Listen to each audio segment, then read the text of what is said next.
Good morning student. आज हम यहाँ पर व्याकरण का अध्ययन करेंगे। व्याकरण के अंतर्गत रस क्या होता है इसकी हम जानकारी लेंगे। रस क्या होता है इसको हमने 11वीं कक्षा में अध्ययन किया है। 11वीं कक्षा में जो रस का अध्ययन किया है हम उसके व्यतिरिक्त जो रस है उन रसों का अध्ययन करेंगे। तो पहले हम ये देखेंगे कि रस किसे कहते हैं और फिर हम उस रस की परिभाषा देखने के बाद कौन कौन से रस होते हैं और कौन से रसों का हमें अध्ययन करना है और उन रसों को हम उदाहरण के सहित यहाँ पर देखेंगे। मनुष्य के हृदय में अनेक प्रकार के भाव मौजूद होते हैं। कविता पढ़ते या सुनते अथवा नाटक देखते अथवा कोई भी प्रसंग परिस्थिति से हृदय में जो भाव जागृत होकर भाव प्रकट होते हैं उसी को रस कहा जाता है। जैसे कि हम देखते हैं कि किसी प्रसंगों को देखकर या किसी ऐसी कंडीशन को देखकर मन के अंदर एक अजीब सी भावनाएं उत्पन्न होती है। वो भावना विभिन्न प्रकार की हो सकती है। ज़रूरी नहीं कि सिर्फ सुख की भावना हो, आनंद की भावना हो, तरह तरह की भावनाएं होती हैं। सुख की भावना होती है, आनंद की भावना होती है, दुख की भावना होती है, गुस्से की भावना होती है, ईर्ष्या की भावना होती है। ऐसे विभिन्न प्रकार की भावनाएं हमारे हृदय में उत्पन्न होती है, उसी को हम रस कहते हैं। रस के कुछ अंग होते हैं जैसे कि विभाव, अनुभाव, व्यभिचारी, उसे ही संचारी भाव कहते हैं, और स्थायी भाव। ये रस के मुख्य अंग है। विभाव, अनुभाव, व्यभिचारी, स्थायी भाव, इन अंगों के तत्वों के संयोग से रस उत्पन्न होता है। रस को काव्य की आत्मा माना जाता है।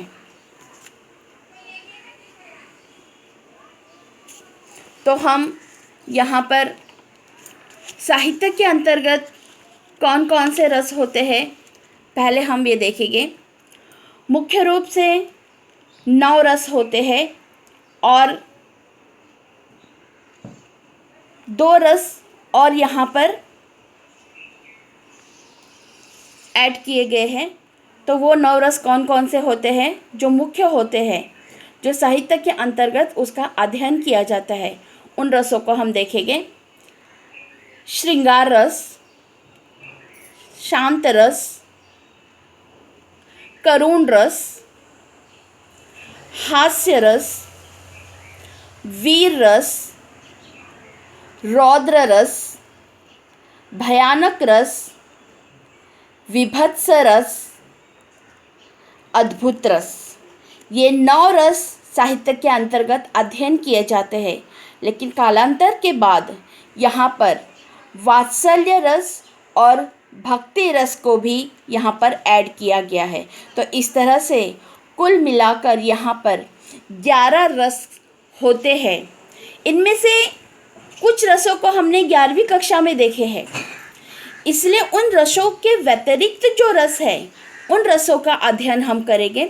लेकिन उससे पहले हम जान लें कि इन रसों के साथ कौन कौन से स्थायी भाव जुड़े होते हैं। जैसे कि हमने देखा कि श्रृंगार रस, तो श्रृंगार रस से कौन सा स्थायी भाव जुड़ा है, तो श्रृंगार रस से प्रेम की उत्पत्ति होती है, प्रेम उत्पन्न होता है। जहाँ पर श्रृंगार होता है वहाँ पर प्रेम की भावनाएं मन के अंदर उत्पन्न होती हैं। जब कोई श्रृंगार करता है तो उन श्रृंगार को देखकर हमारा मन एकदम खुश होता है। उस व्यक्ति के प्रति हमारे मन में प्रेम की भावनाएं निर्माण होती है, मतलब श्रृंगार रस से प्रेम उत्पन्न होता है। दूसरा रस है शांत रस।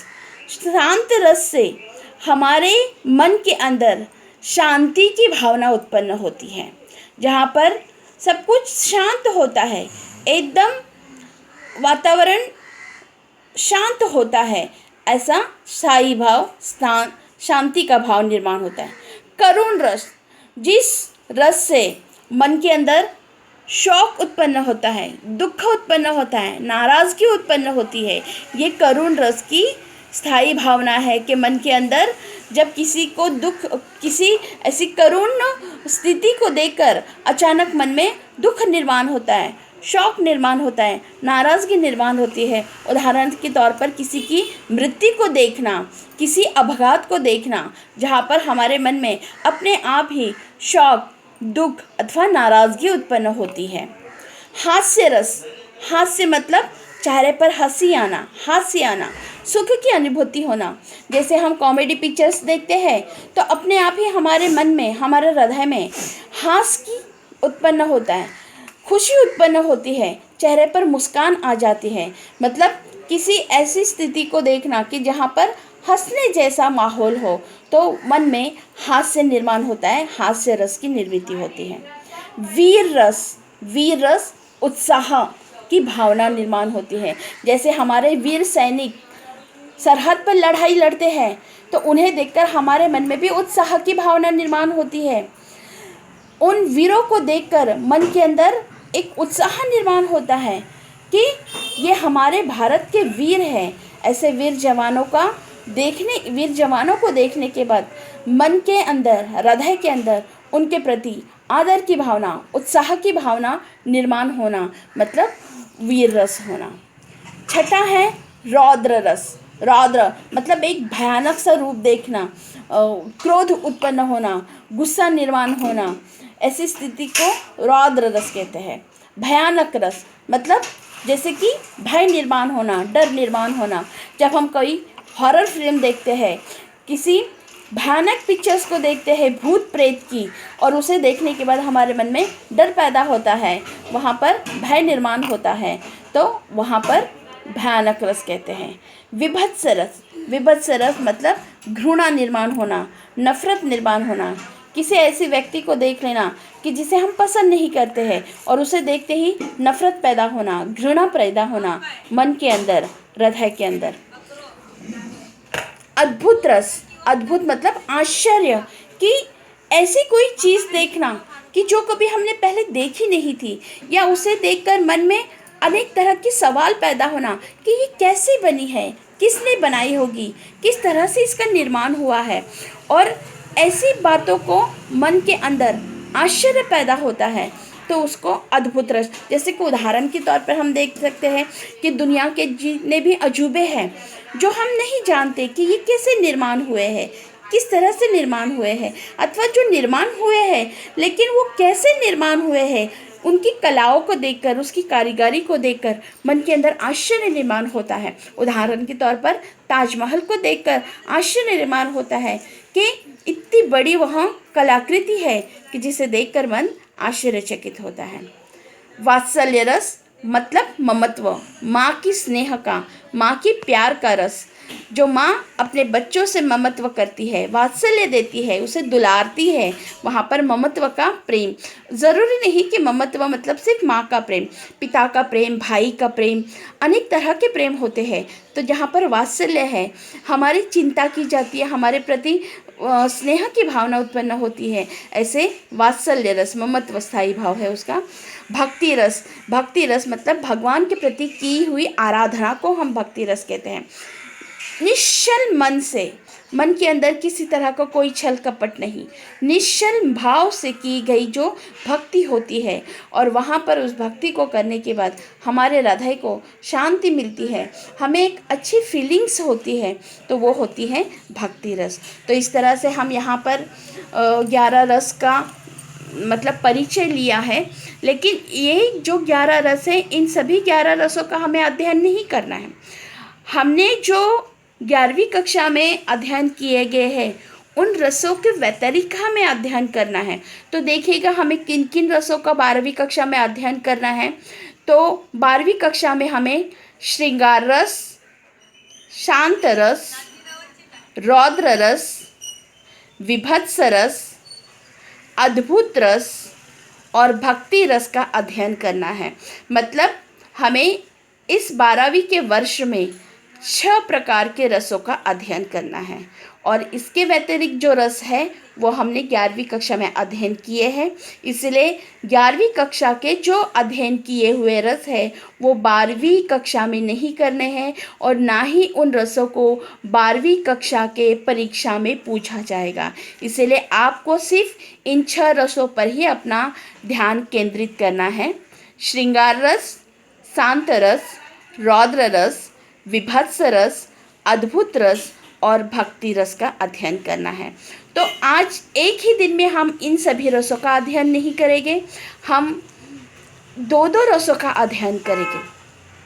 मेरे ख्याल से आपको रस किसे कहते हैं ये अगर समझ में आ गया है तो आपको रस का अध्ययन करने में कोई भी परेशानी नहीं होगी। दूसरी बात कि आपको परीक्षा में उन रसों से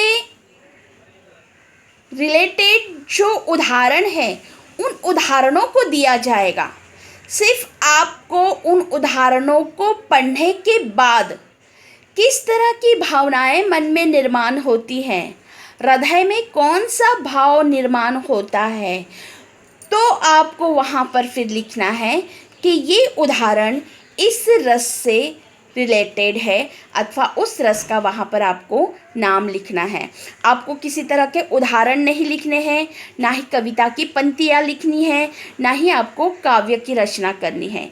आपको काव्य की पंक्तियाँ दी जाएगी, उन पंक्तियों को पढ़ने के बाद आपके मन में किस तरह की भावनाएं उत्पन्न होती है और जिस तरह की भावनाएं उत्पन्न हो रही है वही आपकी स्थायी भावना है, वही आपका रस है। तो उस उदाहरण के नीचे आपको सिर्फ जवाब में लिखना है कि ये शांत रस है या ये श्रृंगार रस है या ये रौद्र रस है, विभत्स रस है, अद्भुत रस है, भक्ति रस है, कौन से रस का ये उदाहरण है। उस उदाहरण के अनुसार वहाँ पर सिर्फ रस का नाम लिखना है। आपको किसी तरह की काव्य की रचना नहीं करनी है।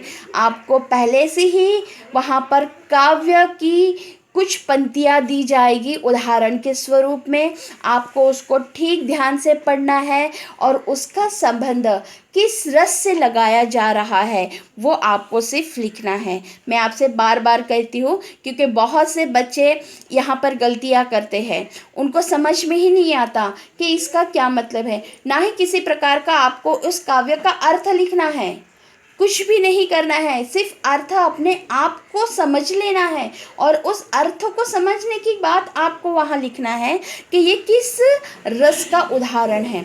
तो देखिएगा, अब हम यहाँ पर 2 रसों का आज अध्ययन करेंगे। पहला रस हम यहाँ पर देखेंगे अद्भुत रस। अद्भुत रस का मतलब है आश्चर्य पैदा होना। तो देखिएगा, हम यहाँ पर देखते हैं अद्भुत रस। पहले हम इसकी परिभाषा देखेंगे, आप इस परिभाषा को देखकर फिर हम उदाहरण देखेंगे। जहाँ किसी के अलौकिक क्रियाकलाप अद्भुत आश्चर्यजनक वस्तुओं को देखकर हृदय में विस्मय अथवा आश्चर्य का भाव जागृत होता है, वहाँ पर अद्भुत रस की व्यंजना होती है, वहाँ अद्भुत रस उत्पन्न होता है।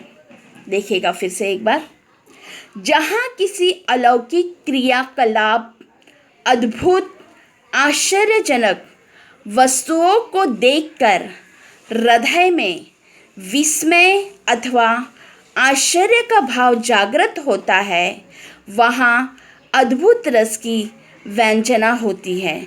मतलब वहाँ पर अद्भुत रस उत्पन्न होता है। मैंने आपसे पहले भी कहा था कि कोई ऐसी चीज़ देखकर जिसको देखकर मन में आश्चर्य की भावना निर्माण हो जाए, विस्मय की भावना निर्माण हो जाए, वो अद्भुत रस कहलाता है। उदाहरण के तौर पर हम यहाँ पर देखेंगे कि ताजमहल को देखकर आश्चर्य होना। हम उस ताजमहल की कलाकृति को जब देखते हैं तो हमें आश्चर्य होता है, विस्मय होता है कि ये कैसे बनाई गई होगी, इतनी बड़ी यहाँ पर वो प्रतिकृति बनाई गई है, वो कैसी बनी है। ये देखकर मन में भाव निर्माण होना, आश्चर्य के भाव, विस्मय के भाव निर्माण होना। दूसरा उदाहरण हम देखते हैं कि सरदार वल्लभ भाई पटेल की मूर्ति को देखकर आश्चर्य होना। संसार में सबसे ऊंची मूर्ति बनाई गई है, कैसे बनी है, किस तरह से बनाई गई है, मन में अनेक तरह के विचार निर्माण होते हैं। तो ये उदाहरण होते हैं आश्चर्य के, विस्मय के। दुनिया के अजूबों को देखकर आश्चर्य होना। दुनिया के ऐसे बहुत से अजूबे हैं कि जिसे देखकर हमें आश्चर्यचकित होता है कि ये कैसे बने हैं।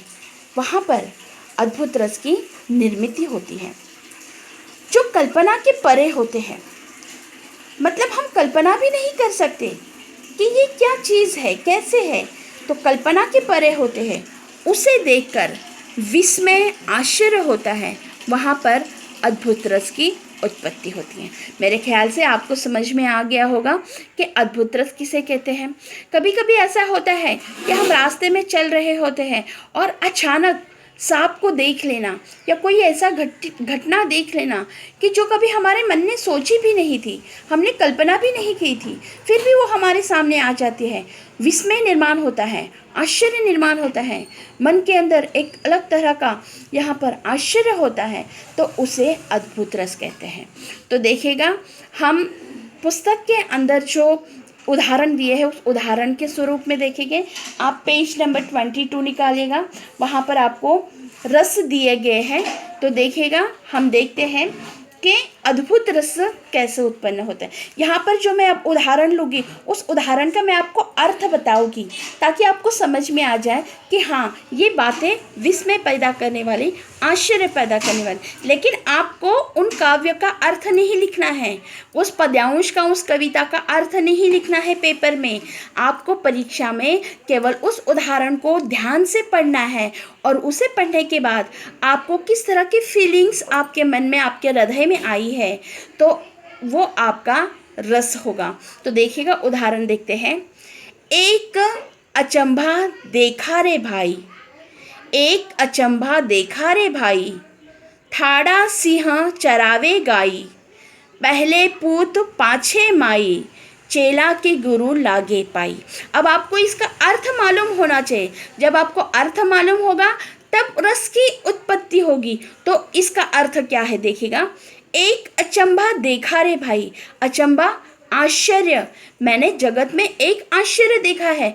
क्या आश्चर्य देखा है? देखो कि एक अचंभा देखा रे भाई, मैंने जगत में ऐसा आश्चर्य देखा है। ठाड़ा सिंह चरावे गाई, ठाड़ा का मतलब है राजा, ऊंचा, कठोर मन वाला जो सिंह होता है, जो जंगल का राजा कहलाता है, जिसका स्थान बहुत ऊंचा होता है, जिसके अंदर कठोरता होती है, जो किसी भी प्राणियों की शिकार करता है, ऐसा ठाड़ा सिंह चरावे गाई, ऐसा ऊंचा, ऐसा महान राजा, जंगल का राजा, कठोर मन वाला राजा अगर गाय चराने लगे तो आश्चर्य की बात है कि नहीं? क्योंकि ये तो जंगल का राजा है, ऊंचे पद वाला है, कठोर हृदय वाला है, ये कैसे गाय चरा सकता है?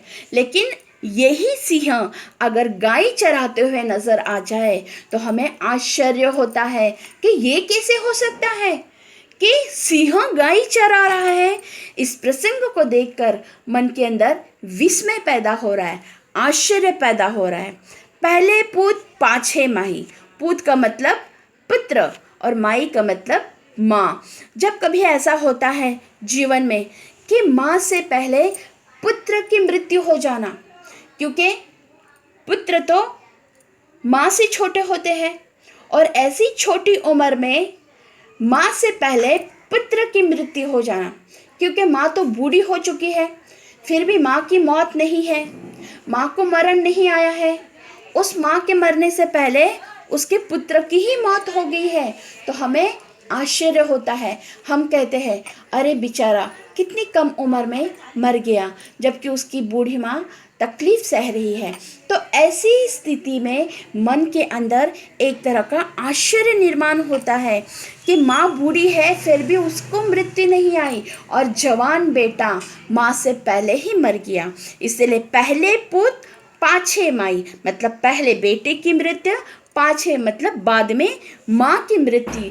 ये देखकर भी, ऐसे प्रसंग देखकर भी हमारे मन में, हमारे हृदय में अद्भुत आश्चर्य निर्माण होता है। चेला के गुरु लागे पाई। हकीकत क्या होती है कि गुरु के पैर चेला मतलब शिष्य छूता है।